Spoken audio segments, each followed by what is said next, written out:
and welcome to IeshaNyreeTV, where we're talking about voiceover and creativity and all sorts of other cool stuff we can come up with. So today I had an idea talking about a little exercise that I give to my students. Sometimes I get students that come to me for coaching and they'll say things like, look, here's the thing, I don't do character voices. I just don't. I don't do funny voices. I don't like to do any of that. I just want to do a very straightforward, very corporate voice. Here's the thing. That's totally okay. You can totally make a good living of voiceover doing just straightforward, very corporate voices. If you are, one-trick pony and that's your voice and that's what you do, that's okay. That's your niche. And you can totally, work with that. Yeah, make that your brand. Make that your niche.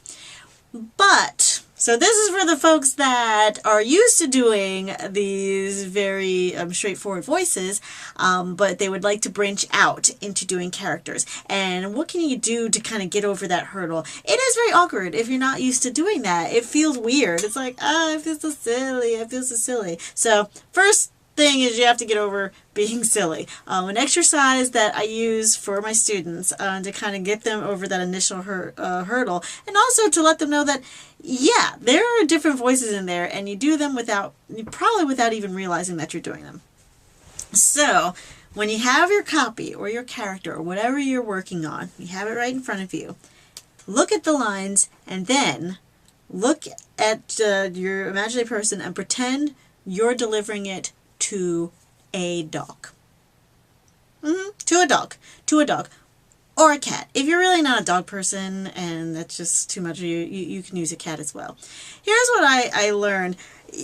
Everyone, when you're talking to a dog, or just about everyone, I've not met a person who didn't, we go into this weird voice mode when we talk to our pets. Have you noticed? If you haven't noticed, think about it. A dog walks in or someone's like, oh, you're a good boy. Oh my goodness, look at you. Look at you, good boy. It's a good boy. Oh, your boy. Oh, yeah. You know you do it. You know you do it. Or you might be like, I love you. Yes. Oh, yes. Yeah. You know you're doing it. So try it. Just pretend for an exercise when you're home and you're doing your warm-ups and you're just trying to, get into what does it sound like to do silly voices. Pretend you are talking to a really, really cute dog.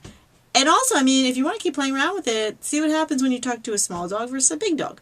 Or a dog or your dog, or a stranger's dog. Play around with different scenarios, because I find that people change their voices depending on what the animal is that's around them. So play with it and record it. See what it sounds like. You'll be pleasantly surprised with some of the fun voices that you can come up with when you're not overthinking about it. So that is our tidbit for today. Hope you enjoy it. Can't wait to hear some of those silly voices. If you want to put them up and post them back to me and send them over to my website, I would love to hear them, and I'll give you a shout out.